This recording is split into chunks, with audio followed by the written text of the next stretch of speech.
The town of Snowwood, Montana, was a place where progress was suspicion and tradition was law. Founded on stubborn resentment and small-town narrowness, it was the kind of place that instinctively distrusted anything that didn't fit neatly into its frame. Here, 6'4" was not merely a height, it was a permanent spotlight on social aberration. Erica Sorrell, 26, knew this scrutiny intimately. Her daily journey down the street to Millerall's lumberyard was a gauntlet of whispers she had long since learned to compartmentalize. Her long, powerful stride cut quickly past the usual cluster of judgmental retirees outside Mabel's cafe. "There goes the moving oak, she heard Martha Henderson's familiar, acidic whisper, quickly covered by a dry cough of practiced cruelty. Erica's jaw tightened. She never looked back. To acknowledge the cruelty was to give them power. Instead, she focused on the internal monologue she had cultivated over 2 decades. "They are small. You are not." She remembered the childhood agony of trying to sit cross-legged in kindergarten, the constant bumping of her head on low door frames, the impossible task of finding clothes that didn't end 6 inches above her ankles. Her life was defined by spaces she didn't fit into. Her job at the lumberyard was her only sanctuary. The sharp, clean scent of sawdust and fresh-cut pine was the only honest thing in Snowwood. Frank Miller, her kind but perpetually nervous boss, greeted her. "Morning, Erica. Big order today. Very big. That fella called, the one I told you about. Wants every stick of that reclaimed white oak we saved. The kind the old-timers say has a spirit." Frank adjusted his glasses nervously, aware of the sheer quantity of material involved. Erica nodded, tying her work apron around her waist. She was invaluable at the yard. She had a strong back honed by years of manual labor and a keen, mathematical mind for inventory. She was capable of loading 50 LB bags of cement onto pickups with minimal effort. Yet she was forced to endure the polite shock of customers who seemed genuinely bewildered that a woman her size could be so capable. They saw a spectacle. She was simply working.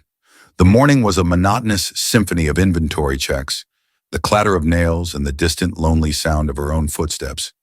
Then the sun vanished. A shadow, massive and commanding, fell across the wide front windows of the lumberyard, abruptly silencing the rhythm of her work. The man who entered dwarfed the doorway. He was at least 7 feet tall, with broad shoulders that seemed to pull the light away from the room. This was Kellen Silverwolfo Blackwood, a member of the Blackfoot Nation. His presence carried the unhurried, quiet gravity of the mountains themselves. His dark hair was braided down his back, and his face, weathered and strong, held no apology for his size or heritage. Frank, visibly intimidated, nearly dropped his clipboard. "Can I help you?" "Thomas Blackwood." Kellen's voice was deep, resonant, and measured, like the slow, powerful movement of a river. "I called about the lumber order." "Right. Yes," Frank stammered, frantically shuffling papers. "That's quite a haul, Mr. Blackwood. Building a compound?" Kellen didn't answer the insinuation. His dark, intelligent eyes swept across the neat rows of materials and landed on Erica. In that single, breathtaking moment, their eyes met. Erica felt a sudden, exhilarating shift in her personal gravity. She was looking up, not slightly down, not straight ahead into the uneasy gaze of a peer, but up. It was the first time in her adult life she hadn't felt like a giant looming over a village. It was a sensation of being perfectly scaled, perfectly met. "I'll need help loading the truck," Kellen stated, his gaze fixed on Erica, bypassing the shorter Frank entirely.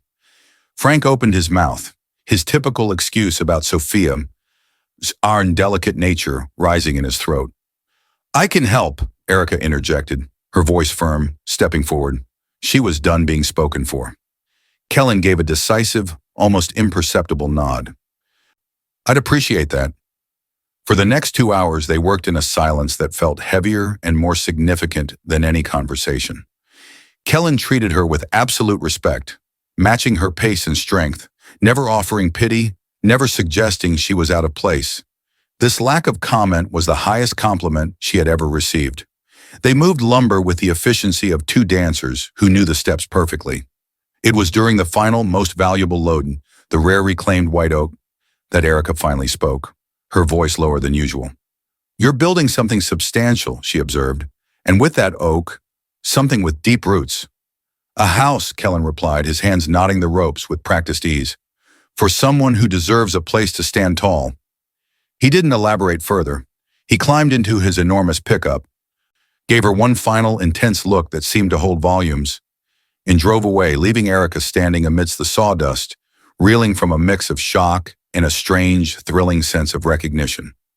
She had spent a lifetime trying to shrink. Now she had met someone who validated her size. Word traveled faster than his truck. By midday, the local diner was a hive of buzzing conjecture. He's building some sort of compound for his people, Betty Crawford declared, her voice laced with manufactured fear. I heard he's a fugitive hiding in the hills, Martha Henderson whispered, eager to inject venom. Erica sat alone in her corner booth, the only one where her legs fit comfortably, forcing herself to eat. Then the inevitable occurred. Speaking of giants, she heard Martha's voice, sharp and cutting enough to carry across the room. Maybe our dear Erica finally found a matchless savage for a moving oak. The cruel laughter was immediate and sustained. Erica fled. Outside, the cold mountain air cleared her head. She knew she should retreat into her usual shell, but the memory of Kellenio's eyes and his quiet respect burned away her fear. She knew this feeling. It was the desire for justice, not just for herself, but for the one man who had seen her without judgment. The next morning, the local tension snapped. Frank was a panicked mess behind the counter. It's Kellen, Erica. Mayor Hemlock sent the inspector up. No permits. They've ordered him to stop construction immediately. Frank wrung his hands. He's calling a town meeting tonight, saying we can't have outsiders disrupting the purity of Snowwood. Erica felt a furious protective surge. They were attacking him simply because he was different in a crime she understood implicitly. The day dragged by, filled with customers spewing racist slurs under the flimsy guise of community concern. Each insult tightened a spring within her. By closing time, Erica had made a decision, one that went against 26 years of avoiding conflict. She would go to the meeting. She had seen the respect in Kellen's eyes and felt the equality of their shared labor. Now she would prove to herself and to the whole damn town that she was ready to fight for a place where she belonged. If Snowwood wanted to fight over its purity, they would get a towering opponent.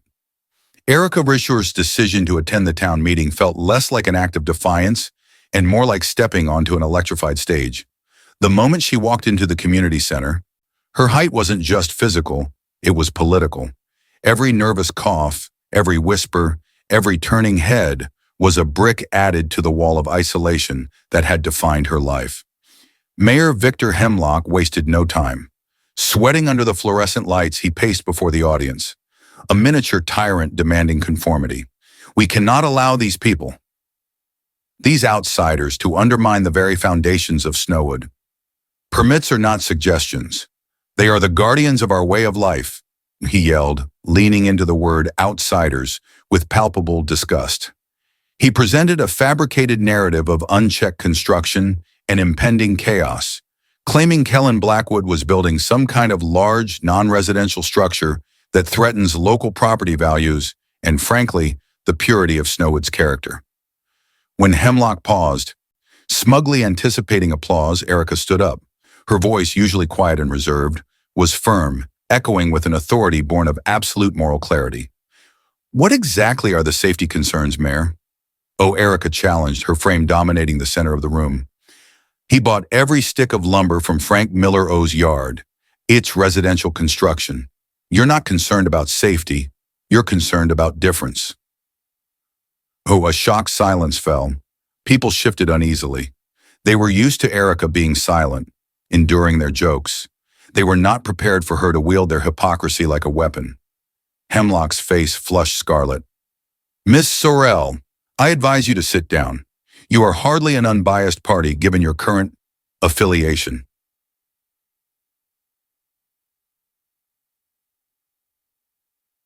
I understand the complexity of the law, Mayor. Better than you seem to understand simple decency, Erica shot back. And I understand that this town has a history of being unwelcoming to anyone who is different. A history many of us here have suffered from. The tension was broken only by the entry of Kellen Blackwood. He didn't rush or loom, he simply existed. His presence was so immense that the mayor's voice instantly shrunk to a petulant whine. Kellen walked to the front, taking his place opposite Hemlock, a silent mountain confronting a flustered molehill. "I hear you have concerns," O'Kellen stated, his voice calm, yet carrying the weight of a decree. Hemlock quickly shifted tactics, demanding permits. "I will secure every necessary permit. My people are precise and thorough.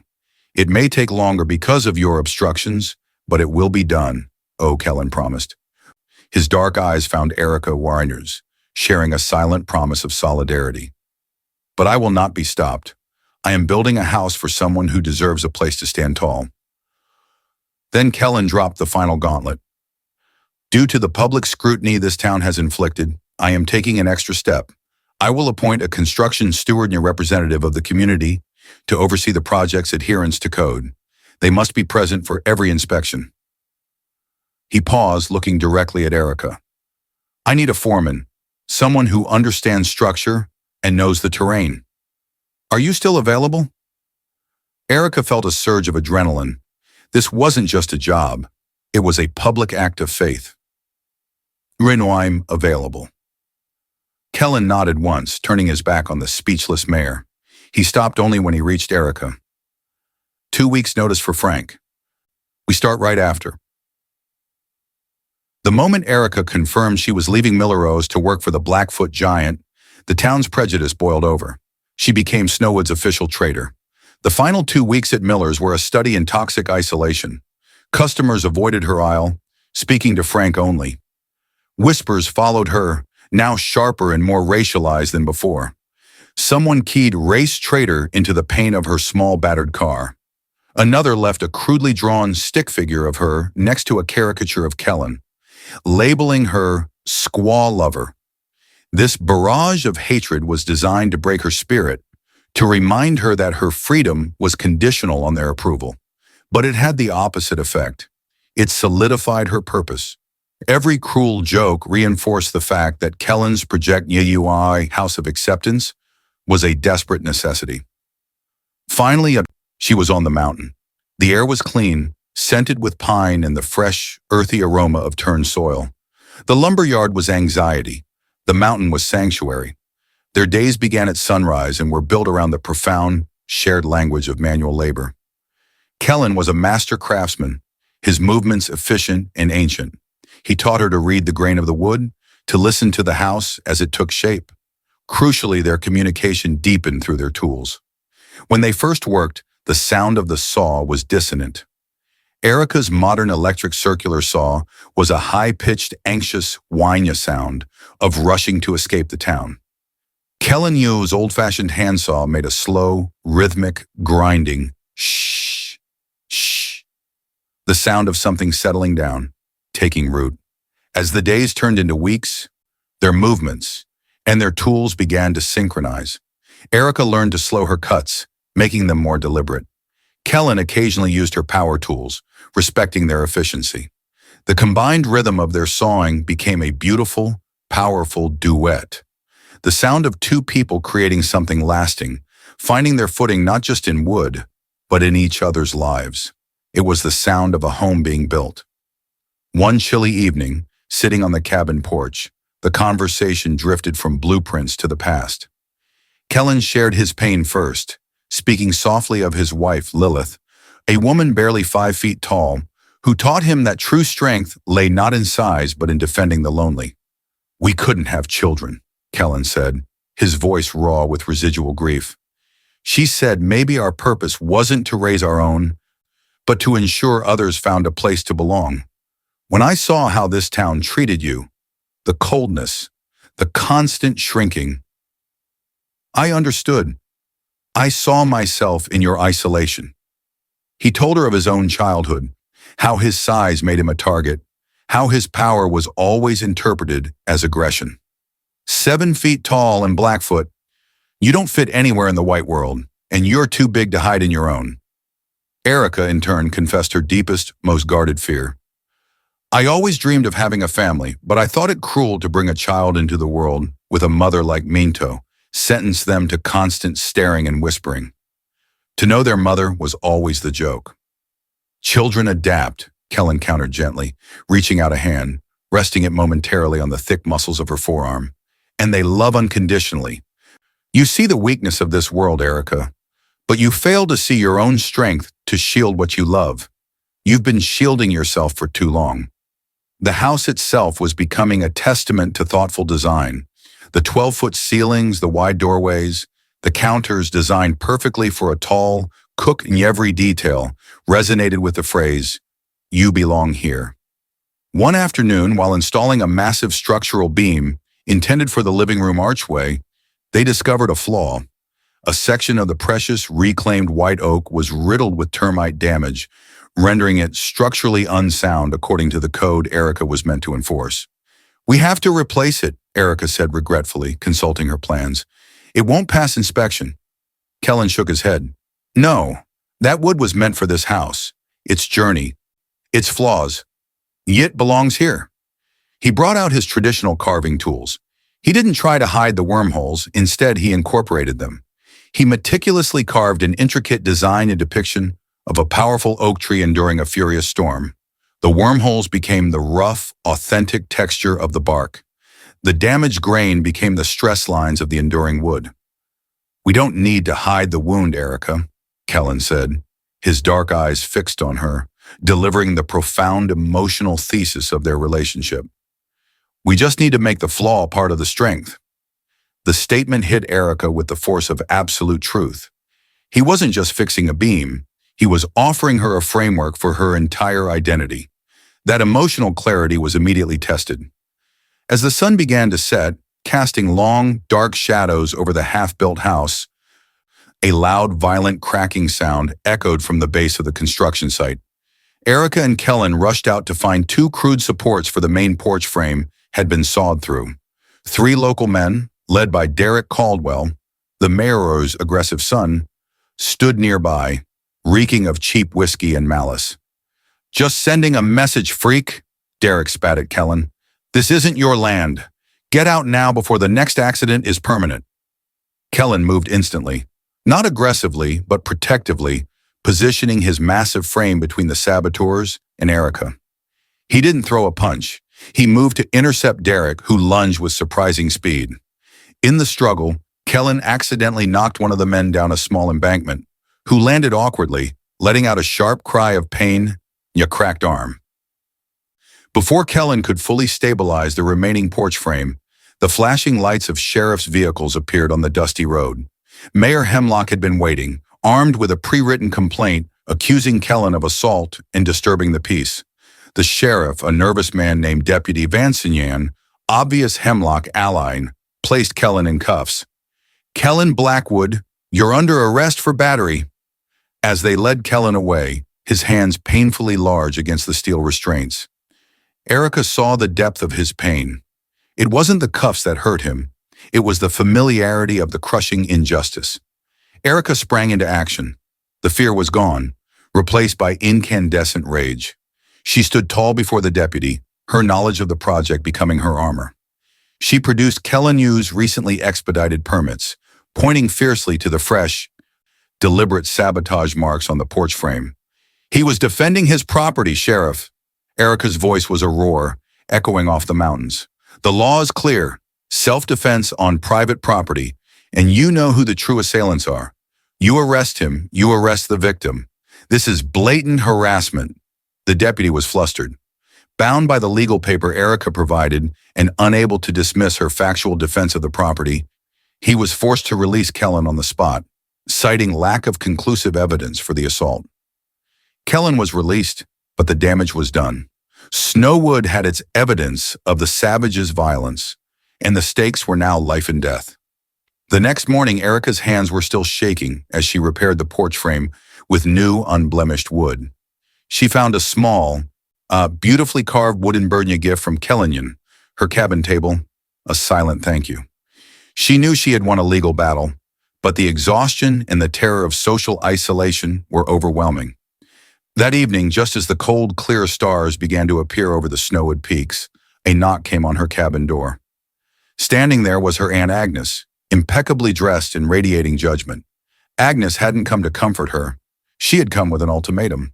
The knock on Erica de Dewar's cabin door was sharp, demanding attention.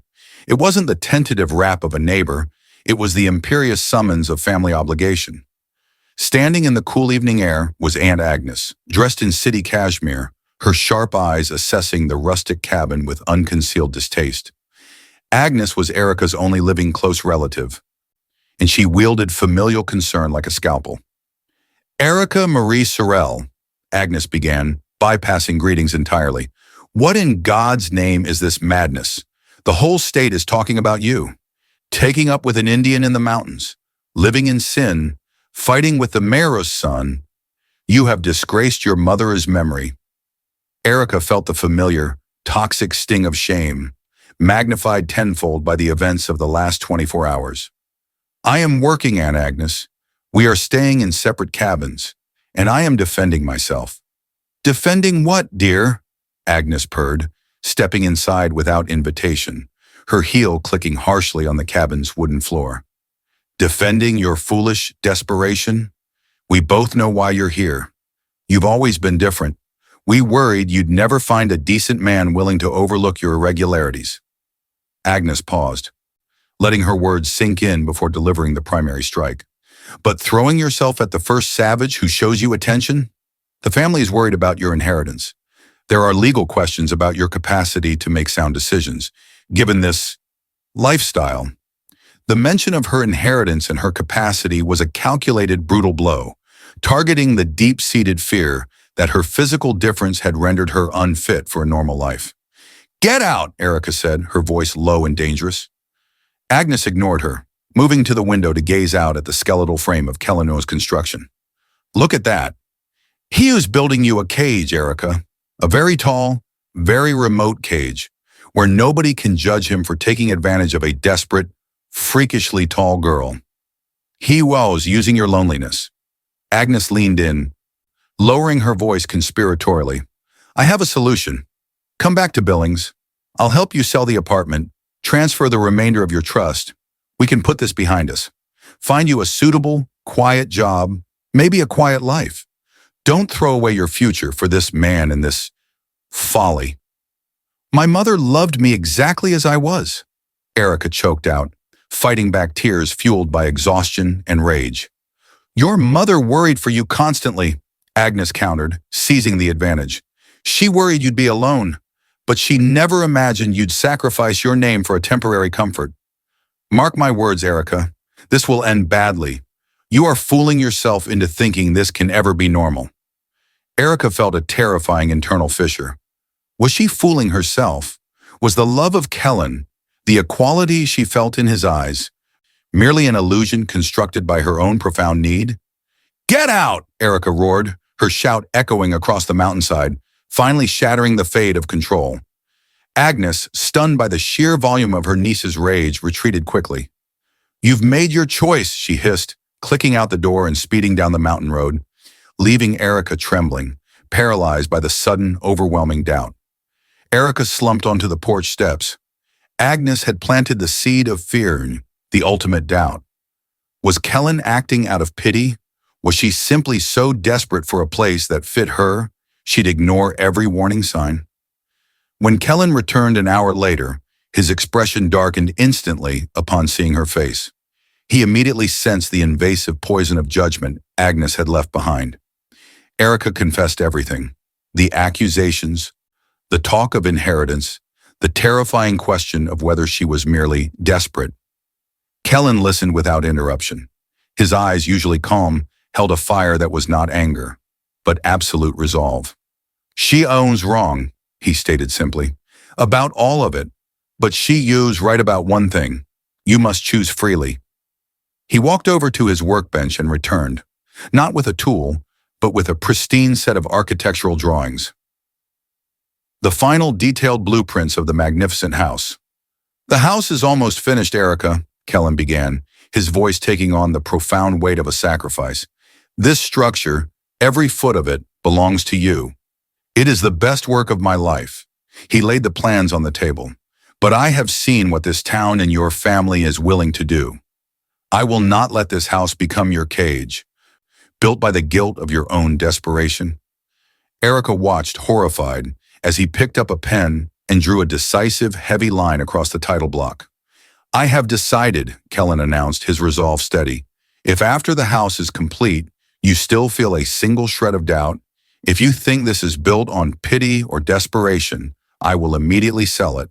I will take a contract in Idaho, leave Snowwood forever, and I will give you every single penny from the sale. The wind seemed to stop. The magnitude of his offer was staggering. He was willing to sacrifice his most personal, spiritual, and physically demanding creation, the house built to heal his own past and affirm her future, for her absolute freedom. Kellen, you can't, Erica whispered, tears blurring the blueprints. This is your legacy. This is your design. You can throw away years of work. I can, he countered, his eyes locking onto hers. Because I want you to choose me, Erica. Not this house, not this convenience, not this sanctuary. I want you to choose me knowing that if you walk away with the resources to start a new life, completely free of Snowwood and free of my obligation. I want you to choose me without owing me anything. His words were the antidote to Agnes's venom. They severed the link between his love and her debt. I love you, Erica Sorrell, he said, moving closer until his vast shadow enveloped her. Not because you are tall, not because you are conveniently lonely, not because I pity your fight. I love you because you are strong, because you stood up to Derek Caldwell, and because when your saw joins mine, our world finally makes sense. I love you because you have the courage to try and believe again. Erica's world narrowed down to the two of them. She wasn't just hearing a declaration of love.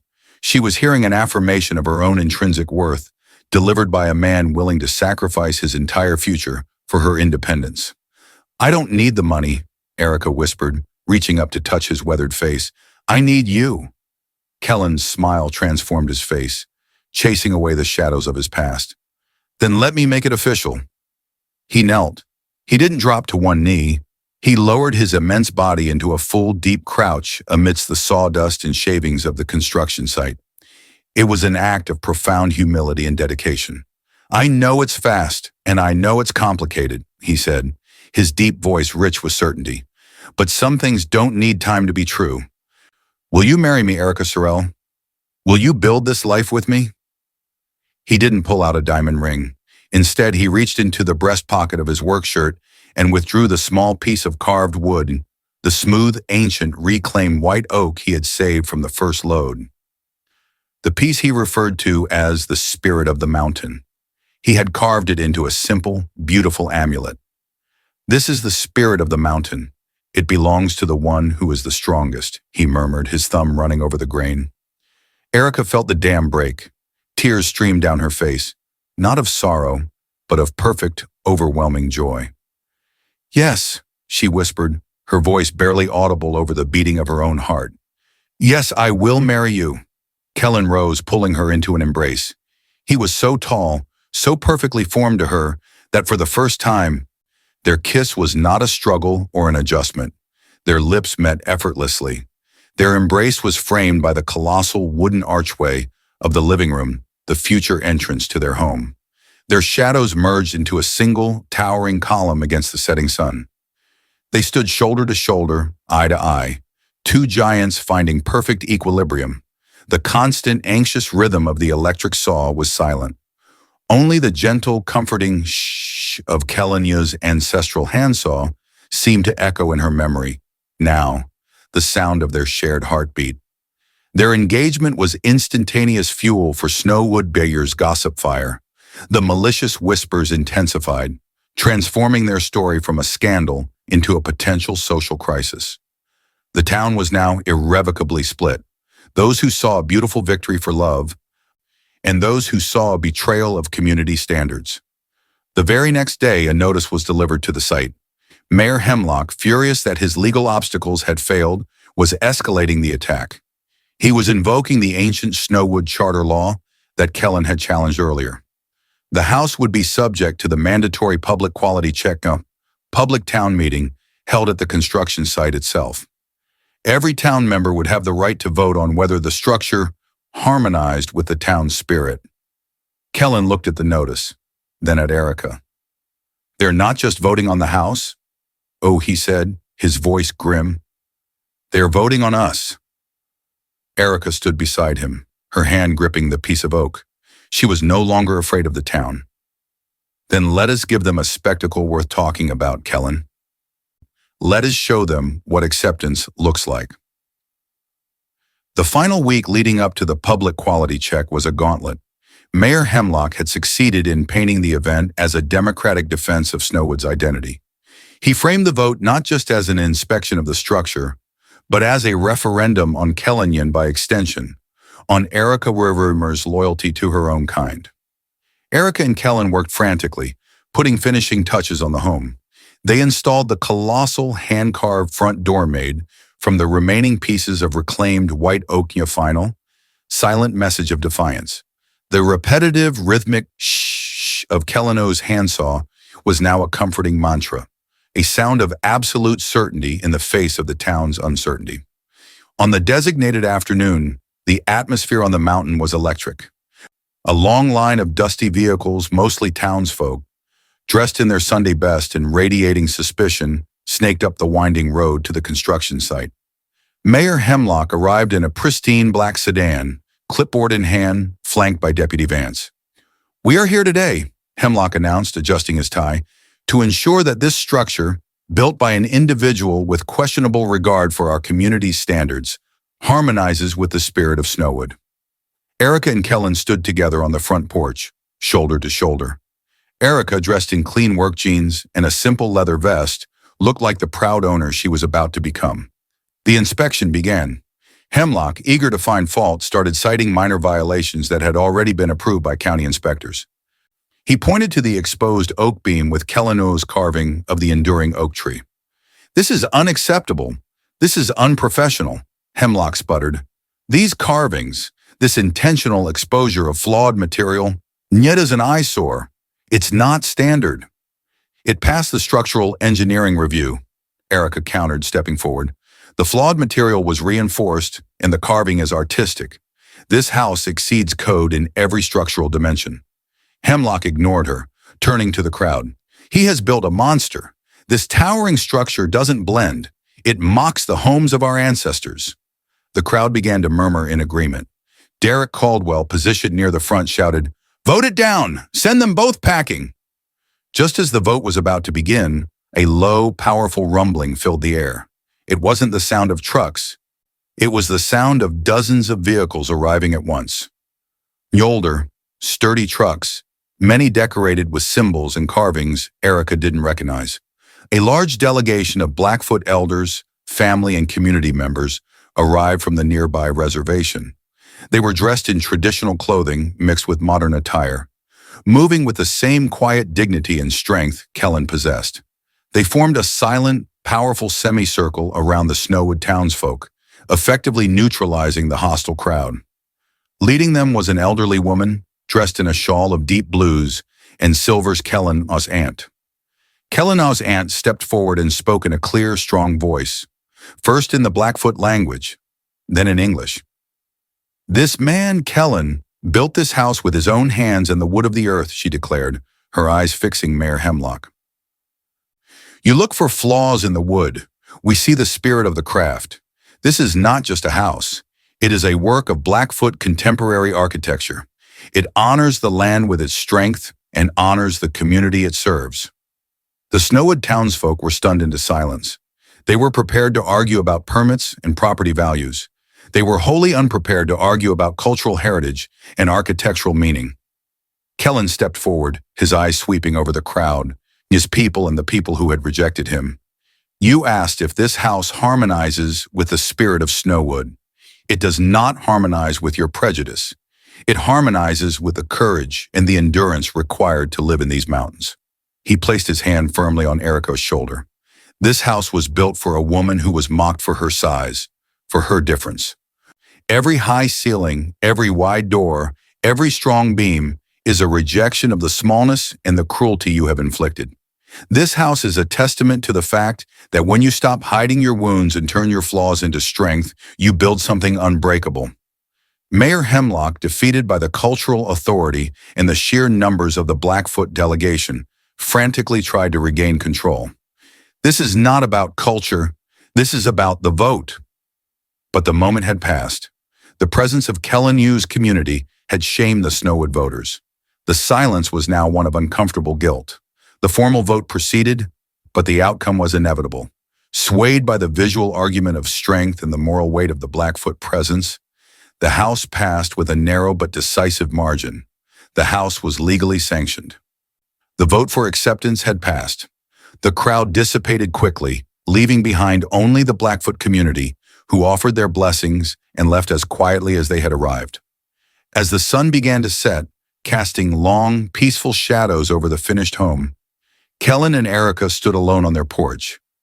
The house, now officially theirs, was bathed in a final golden light. "It's ours," Erica breathed, leaning against Kellen, feeling the solid, unwavering strength of his body. "We won. We won the right to build it," Kellen corrected gently. "Now we win the right to live in it." He took her hands, his thumb tracing the scars left by years of hard labor. "This house is not an ending, it is a beginning. It will stand as a symbol." Kellen stepped to the railing and looked out over the valley where the lights of Snowwood were just beginning to flicker on. "They wanted to know its purpose," he declared, his voice ringing with quiet finality. "Let them watch. This house will be the beacon for every person in Snowwood who ever felt too tall, too different, or too isolated. It will show them that they do not have to shrink to fit. It is the future of this town, whether they accept it or not." The final silence. Later that night, the mountain was hushed. Erica and Kellen were sitting in the living room, the wood stove radiating a dry, comfortable heat. The 12-foot ceilings seemed to breathe with acceptance. Erica took out the small, smooth piece of reclaimed white oak Kellen had given her when he proposed.